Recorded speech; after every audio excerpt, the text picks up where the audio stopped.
C'est les 6 h du matin. J'ai passé la nuit dans la forêt, là je suis complètement perdu. C'est la merde. Je vais quand même faire une FAQ. Et pas du tout en fait. Il est 14 h, on fait une rando avec les copains. Et puis voilà, on va aller manger gentiment.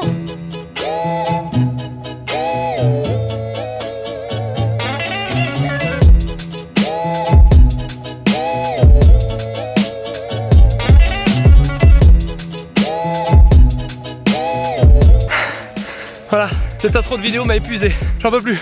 Ah, ça va les copains, c'est Swan Périssé. Il y a une chaîne YouTube où il apprend l'ukrainien, Sam Baruel. Donc là Sam, tu vois, il est parti avec sa scie, il l'a trouvé dans le chalet, il est allé chercher du bois. Oh! Parce qu'en fait moi là-bas je m'étais dit, tu vois, je vais monter en montagne et puis je vais mettre tout en haut et je vais faire une super FAQ dans le soleil avec la mer de nuages. Et en fait on a l'air con quoi, c'est parce que je suis pile en dessous de la mer de nuages en fait. Ça y est, ça, on a trouvé du bois. On voulait juste du bois pour chauffer, mais là il a ramené du bois pour faire un michoui je crois. Il y en a assez Sam ou pas? Attends, faut qu'on tienne la journée là-haut. Mon Dieu! Bon j'arrive Didier, bouge pas, j'arrive oh, enfin. De bleu oh. Je commence à prendre l'accent du coin. Parce que bon, on est du Dauphiné bien sûr, il faut le savoir ça. Je suis grenoblois. Et à Grenoble on a l'accent. Petit accent dauphinois quoi. Comme Ketno. Souvent dans mes vidéos, quand vous voyez faire un paysan, vous me dites oh c'est le mec de Camelot tout ça. En fait c'est pas le mec de Camelot, c'est Serge Papagali. Et ben c'est l'humoriste grenoblois par excellence quoi. C'est lui qui joue dans Camelot et en fait l'accent qu'il prend, bah, c'est l'accent d'ici. C'est l'accent d'ici quoi, c'est l'accent de Grenoble. Tout simplement, qu'est-ce que je dise. Ouais mais on va bien manger. Mon Dieu! Oh mon Dieu! On le fait avec l'accent ou pas? on va prendre l'accent. Mon Dieu! Mon Dieu! Viens de voler ces citadins là! On va aller voir les citadins. Oui, citadins! Ceux qui sont dans le chalet. Allez, on y va! On y va à terre. Oh mon Dieu! Alors, Oh mon Dieu! Bon là on va faire aussi un petit feu d'extérieur tu vois. Alors du coup bah Sam c'est au silex qu'on fait ça. Hein, c'est important de bien chauffer le caillou. Normalement ça fait 5 minutes je pense. Ah ça commence à fumer un Ça peu. commence à fumer, vas-y. Ah. C'est bon. Voilà ça va marcher là comme ça. Hein. Ça prend? C'est en train de prendre là, je vois un petit peu de fumée là. Oh ça a pris! Ça y est! Ça a pris! Bravo! Ah mais c'est l'habitude! C'est ouais bah voilà, après c'est l'entraînement, Nous ici de toute façon, on a vécu comme ça tout au silex! Mais bien sûr, enfin, c'est pas évident. Non, pas évident, c'est pas évident. Allez, on va aller boire le rouge! Allez, un petit c'est pas l'apéro! Regarde, ça c'est les enfants, ils veulent pas prendre l'apéro dehors, ils ont trop froid. Le feu allumé? On a allumé le feu dehors. Alors, Allons. Bon j'ai bien conscience que là on est plus du tout dans le cadre de la FAQ hein. Mais bon on en profite quoi, on est en extérieur, on se fait plaisir. Alors je vais vous montrer comment on mange une ortie. Tu prends la feuille dans le sens du poil pour pas te piquer, tu l'arraches. Faut que t'aies ton petit ortie, je te fais un tuto hein, quelque part. Tu la plies comme ça, attention à pas se faire mal avec les poils. Après tu la replies, tu fais un petit paquet, ça va casser en fait les petits pics un peu partout. Après ça tu mets dans ta bouche, tu mets bien sur la dent hein, pour pas te piquer la langue. Ah. Et là tu as mangé de l'ortie. Allez c'est l'heure du casse-croûte hier même. Méthode de montagnard. Voilà, ça c'est bon ça. Tuto bien. Là, le petit angle, sur le petit angle, tu tapes, ça dégoupille et tu bois. Santé grand, santé. Attention, Swan Périssé alors, attention. Allez. aïe! Allez. Mais putain! Fais-le pour ta chaîne, pour tes abonnés. Allez, oui. On fait un petit point plante, c'est important de faire un petit point plante. Alors quand vous faites piquer par des orties, il y a une plante qui soigne et il faut la reconnaître. Je vais vous la montrer parce que la nature est bien faite. Souvent quand il y a de l'ortie, pas loin il y a la plante qui soigne l'ortie. C'est ça, ces feuilles elles sont un peu caractéristiques. Bon là elles sont vraiment tout petites, normalement c'est vachement plus gros. Et t'as cette fleur là au milieu là, qui monte comme ça très longue. Tu vois? Et tu prends les feuilles, tac, et tu mets sur ta petite piqûre. Qu'est-ce qui nous a servi mon Sam? T'es des Alpes. Ça c'est fait maison ça? Ah t'es des Alpes ouais. C'est ce qui Tu le donne la respires couleur verte à la chartreuse. C'est ça. Et ça Ah. c'est pas du pipeau ça. Ça c'est fait. Et c'est non parce qu'il raconte toujours des conneries, mais là c'est vrai. Allez, à la santé alors. Et bonne chance surtout. Allez hop. Ah, mais pourquoi tu fais ça? Pas mal. Non mais en fait tu sais quoi, c'est la première gorgée qui est dure. Ah ça a du retour hein. Au fond de Dieu. Oh nom de Dieu. Oh non non oui. Ne buvez pas d'alcool les enfants. C'est que cet homme ne boit pas d'alcool en règle générale. Il pourra machin à 50 degrés, il est con. Et ce genre de truc tu vois ça me fait continuer. Il s'agirait de faire la vidéo FAQ parce qu'à la base c'était une vidéo FAQ, je faisais pas une vidéo pour vous montrer ma life. Alors c'est parti, première question de Rose qui me dit bonjour, penses-tu un jour faire du journalisme afin d'informer les gens à plus grande échelle? Donc je suis déjà sur une chaîne de journalisme parce que je suis sur France Info et je travaille avec des journalistes en amont pour faire les recherches. Donc non, je compte pas devenir journaliste quoi, c'est pas mon métier, moi je suis comédien, youtubeur, ce que tu veux, mais je suis pas journaliste quoi. Aliona qui me demande pourquoi j'ai voulu commencer YouTube. Parce que c'est le meilleur endroit pour commencer à faire de la création audiovisuelle quand t'es tout seul en fait. C'est quand même génial la liberté de YouTube. T'es là, tu fais des trucs chez toi. Avant YouTube, bah, personne les voyait, personne les regardait. Bah maintenant t'as la chance de pouvoir les poster et d'être autonome en fait en création. Voilà pourquoi j'ai voulu commencer, pour me faire plaisir et espérer que ça fasse plaisir à d'autres gens. Il y a Amasco qui me demande ce que j'ai fait comme études. J'ai fait 2 premières années de médecine que j'ai raté parce que j'allais pas souvent en cours, je préférais aller faire du snowboard. Et après j'ai fait fac de sport et après j'ai fait prépa kiné. Voilà. Il y a Polo25 qui me demande est-ce que tu vas faire des vidéos avec des grands youtubeurs? J'ai fait des vidéos avec Swan Périssé. Excusez-moi. Donc déjà, je mesure, là il y a Winter Activity aussi dans la boucle de cette vidéo. Je pense qu'on peut parler de grands youtubeurs. Question suivante. Il y a Manon qui me demande même si le monde regorge de conneries très intéressantes, n'as-tu pas peur de perdre l'inspi pour les vidéos? Non, vraiment pas. J'ai peur de plus avoir envie de le faire au bout d'un moment parce que c'est vrai que ça devient rébarbatif de toujours dénoncer les mêmes conneries de la stupidité humaine, il faut le dire. Swan, il faut le dire. Donc, mais je peux pas perdre l'inspi parce qu'il y a trop de sujets qui m'énervent, il y a trop de trucs qui m'énervent, trop de trucs dont j'ai envie de parler. Donc je pense pas pouvoir perdre l'inspi quoi. Je pense pouvoir être dégoûté par contre. Avoir envie d'arrêter parce que au bout d'un moment quand tu te rends compte, tu vois, c'est quand même fou hein, vous le dites d'ailleurs souvent dans les commentaires, ouais propose des solutions, c'est pas trop quoi faire. Je vous écoute mais tu vois déjà ça veut dire qu'à chaque fois tu te rends compte qu'il faut avoir des solutions, donc c'est que tu te rends compte qu'il y a un problème. Et c'est vrai que le monde est rempli de problèmes, putain c'est ouf. J'ai l'impression qu'il est pourri jusqu'à l'os. Tu vois, à chaque fois que je fais une nouvelle vidéo je dis putain mais vraiment un paquet de connards sur terre quoi. C'est quand même incroyable. Donc non j'ai pas peur de perdre l'inspi. Là t'as un drone qui me suit, c'est flippant. Arrêtez monsieur, laissez-moi, j'ai rien fait, j'ai rien fait. Il y a Samuel qui me demande si je vais refaire des making life. Alors oui, je vais essayer de faire des making life à partir de 2018 où je vais partir à la rencontre des acteurs du changement. Et parce que comme vous êtes de plus en plus nombreux à me demander des solutions, et je vais aller les voir avec ma caméra et on va essayer de réfléchir à ce qu'on peut faire de bien sur la planète quoi. Quelles sont les solutions qui s'offrent à nous. Je vais les rencontrer quoi. Et on va en faire des making life et ça va être top. Angelina qui me demande préfères-tu privilégier la scène au détriment de YouTube ou bien vas-tu essayer de garder un certain équilibre entre ton spectacle et tes vidéos? À partir de janvier, je vais faire un la barbe par mois, un making life par mois et je serai au Petit Palais des Glaces jeudi, vendredi, samedi. Voilà, tu sais tout.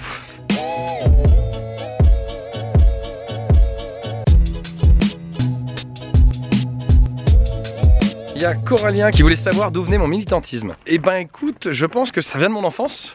Ouais, ça fait un peu psychologie à psychanalyse à 2 balles. J'ai des parents qui m'ont eu très jeune et du coup j'ai grandi avec mes grands-parents. Et du côté de ma mère, ils étaient immigrés algéro-espagnols. Et du côté de mon père, bon, c'était des anciens bergers, ils vivaient à la montagne. Et du coup, j'ai grandi à moitié à la montagne, à moitié en quartier, tu vois. Et en fait, mes parents sont devenus médecins et kinés. Et du coup, à mon adolescence, j'ai accédé à ce qu'on appelle la classe bourgeoise, tu vois. J'ai vu ce que c'était que la classe pauvre et la classe riche, tu vois. J'ai vécu les deux pendant mon adolescence. Et ça m'a toujours choqué, en fait, de voir les injustices qui existaient au sein de notre pays dans les classes sociales. C'est quelque chose que j'ai toujours marqué. Les gens les plus généreux que j'ai rencontrés dans ma vie sont ceux qui ont le moins d'argent. Et plus t'as de l'argent, plus t'es une pince. Vraiment, c'est un truc de ouf. Et du coup, ça m'a toujours énervé. Et je pense que c'est de là, en fait, d'où vient mon militantisme. Tu vois, j'ai envie de me battre pour les inégalités. J'ai envie de dénoncer les injustices et les inégalités. Il y a Pauline qui me dit tu as récemment fait part sur Twitter de ton envie de quitter Paris. C'est vrai. Est-ce que tu as une idée d'un endroit où tu voudrais t'installer? Dans les Landes. Voilà, j'ai envie de me casser dans les Landes. Parce que ça fait... j'y habitais en fait en 2010-2011. Et c'est franchement la région de France que je préfère. J'ai très envie de enfin vivre là-bas et de pouvoir faire du surf tous les jours. Et donc ouais, je vais me barrer dans les Landes et je vais monter une ferme. Mais ça chute. C'est mon projet pour 2018. Je veux monter une ferme dans les Landes. Alors évidemment je continuerai toujours les spectacles et les vidéos, mais je veux arriver à monter une ferme. Je pense que c'est mon plus grand rêve, vraiment. D'avoir une ferme dans les Landes, c'est mon plus grand rêve. Croisez les doigts pour que j'y arrive. Et alors bon, bah vous êtes là vous autres? Oh nom de Dieu! On a perdu Swan? Je vous l'avais dit qu'on allait se débarrasser d'elle. Elle suit pas, mais ça c'est la parisienne, ça tu sais ce que c'est. Gabriel Swan. Ça fait penser lac des signes. Ouais. Faut connaître. Ouais, drag, udawi, mulanu grau, știi? A mu gada brożni wie. Zgadaj się. Gavraś?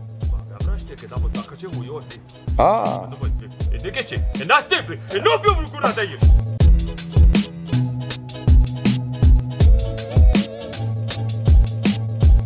Alors il y a Manu qui veut savoir comment est-ce que j'ai commencé les vidéos. Et ben j'ai commencé avec mon petit frère il y a très longtemps sur Dailymotion et je n'y connaissais rien. J'avais acheté un petit caméscope et je savais même pas faire de montage. Je lui sous-traitais les montages et puis après avec le temps il m'a appris à monter et ça s'appelait le Nicho sur Dailymotion et personne ne regardait. Alors vous êtes beaucoup à me demander où est-ce que j'en suis de ma consommation d'animaux. Et si je suis toujours végétarien et tout ça. Allez-vous savoir déjà que quand j'ai fait ma vidéo sur l'élevage intensif où je disais que j'avais décidé de devenir végétarien, ça faisait déjà un petit moment que je l'étais.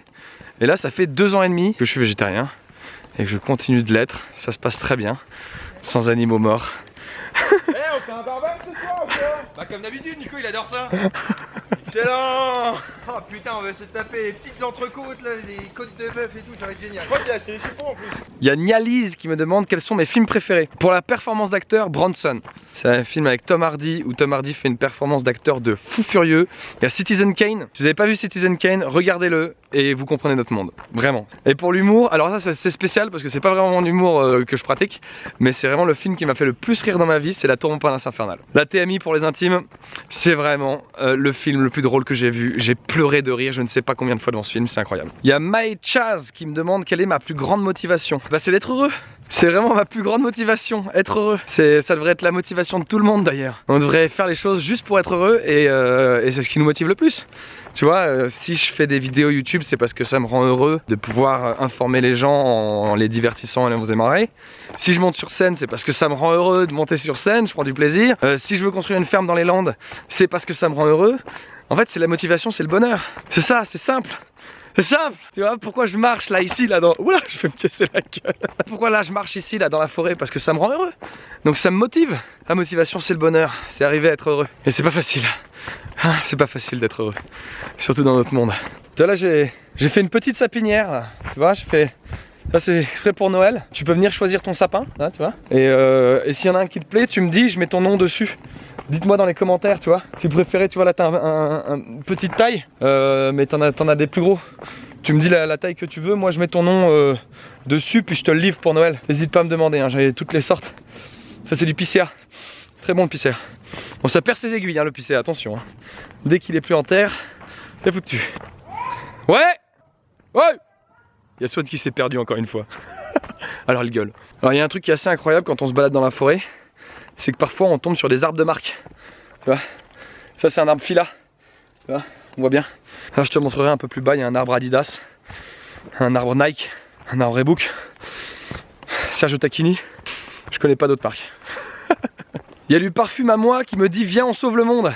Non, on sauve le monde? Ouais, question. Mais moi je suis carrément pour. Je suis carrément pour sauver le monde, mec. Faut commencer par sauver soi-même. Et je pense que pour sauver le monde, en fait, c'est effectivement à nous de faire nos petits efforts quotidiens, tu vois, d'être en accord avec le changement qu'on veut voir dans ce monde, en fait. Tu vois, moi, si je me casse dans les Landes, monter ma ferme, eh ben, c'est parce que j'ai envie de vivre en autonomie, j'ai envie de faire ma bouffe.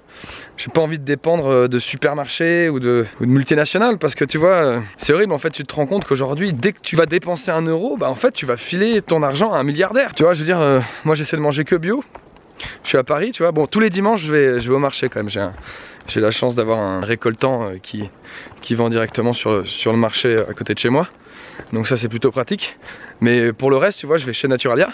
Et Naturalia, ça appartient à Auchan ou à Monoprix, je sais plus, mais bon bref, ça appartient à un milliardaire. Et du coup ça me casse les couilles de devoir faire mes courses chez Naturalia en fait. J'ai pas envie. Il y a Comar qui me demande quel est mon genre de musique. Et ben essentiellement du hip-hop. J'écoute vraiment essentiellement du hip-hop qu'un riz gros. Du hip-hop qu'un riz gros. Sinon j'écoute du jazz, de la musique classique. Mais essentiellement du hip-hop. Il y a Adrien Fatras qui me demande communisme ou capitalisme. Adrien, je pense que tu as déjà la réponse. Mais d'ailleurs, j'aimerais parler du communisme. Tu sais, souvent les gens, quand tu leur parles communisme, ils parlent tout de suite dictature, quelque chose qui ne fonctionne pas. Mais le communisme à la base de Karl Marx, c'est super beau, c'est une superbe philosophie du truc. Après forcément Lénine l'a récupéré, Staline derrière, ça fait des dictatures dans le monde entier le communisme, et c'est comme les textes religieux, tu vois, à la base c'est plutôt joli. Et puis après les enculés qui l'interprètent mal.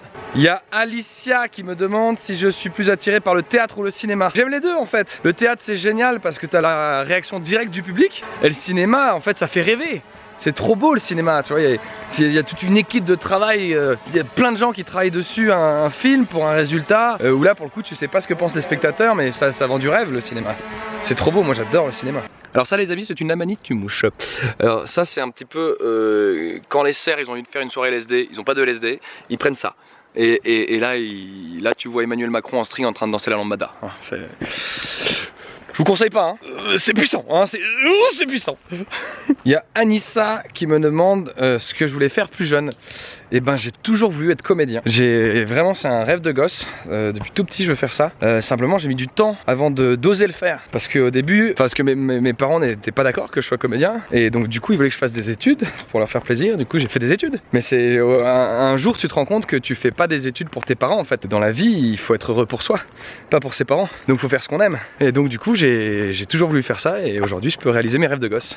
Et c'est génial. Alors il y a Sixtine qui me demande quelles seraient mes 3 premières mesures si j'étais président. Alors la première, je mets mon salaire au salaire moyen des Français. Comme ça, si je veux m'augmenter, eh ben, je suis obligé d'augmenter le niveau de vie de tous les Français. Donc ça, je pense que ce serait pas mal. Je fais virer tous les ministres qui sont pas spécialistes de leur ministère. Comme pareil, Ségolène Royal, ministre de l'écologie, elle sait pas ce que c'est qu'une éolienne. Il y a un moment, qu'est-ce que tu veux que je te dise? Et ouais, je mets que des philosophes. En fait, j'ai jamais compris, tu vois, je veux dire, la politique, c'est quand même censé gouverner des êtres humains et qu'on vive bien tous ensemble, tu vois, que les citoyens soient épanouis dans leur pays. Et les gens qui prennent des décisions pour nous, ce sont pas des gens qui connaissent la vie. C'est des gens qui prennent des décisions financières finalement, des décisions économiques. Peu importe le cadre de la politique, en fait c'est que des décisions économiques à chaque fois, c'est pas des décisions pour le bien de la société. Et je pense que les philosophes seraient bien mieux à même de faire de la politique que les hommes politiques qui ont fait l'ENA, qui ont fait Sciences Po, qui finalement pour moi c'est juste des gens qui ont fait des écoles de management de masse, tu vois.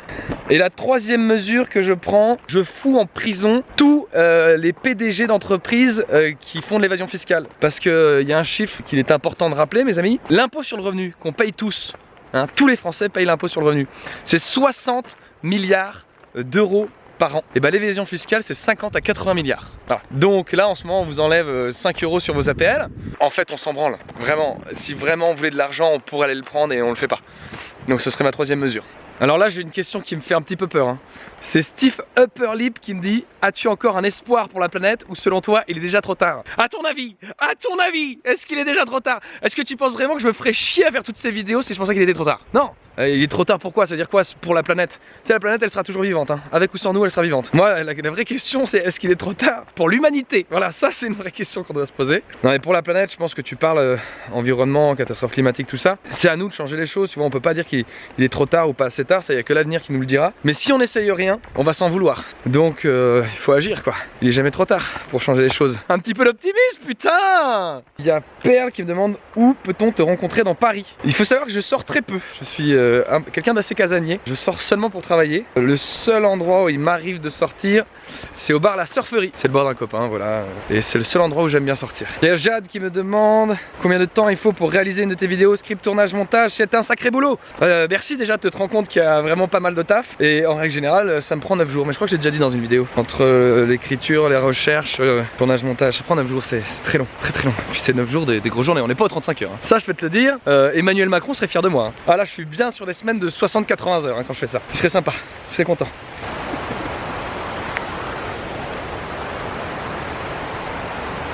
On dirait vraiment une vieille qui en a marre, qui est au bout de sa vie.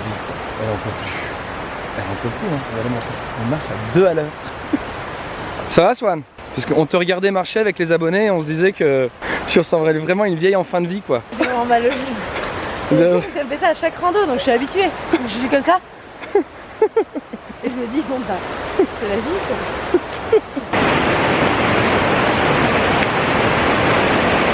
Là par contre à force de répondre à vos questions j'ai complètement perdu le groupe. Je suis en retard de ouf. Faut que je les rattrape. Le mieux c'est que j'appelle Swan, vu que c'est toujours la dernière du groupe. Swan! Ne réponds pas. Ouais! Oh de Dieu! Hey, on me répond en bas, regarde. Oh! Oh nom de Dieu! C'est bon, il y a Sam. Ouh. Oh mais t'es là! Moi je criais, tu m'entendais pas! T'es là, voilà. Et ben voilà les amis, on arrive à la fin de cette rando. J'espère que ça vous a fait plaisir de passer cette petite randonnée avec moi. On a marché ensemble, c'était sympa. Bon, mes copains vont un peu moins m'aimer parce que j'étais un peu moins avec eux. Mais en tout cas, je voulais vous dire, je voulais vous remercier pour tous les messages que j'ai reçus parce que là, j'ai fait que les questions. Mais à chaque fois, ils étaient accompagnés d'un petit mot doux, d'une petite attention, d'un message de soutien. Et ça me touche énormément. Donc merci à vous. Je vous dis à très bientôt sur YouTube, sur le spectacle ou dans la vraie vie. Allez, salut! C'est beau la vie! Oh, vite la nature et l'écologie!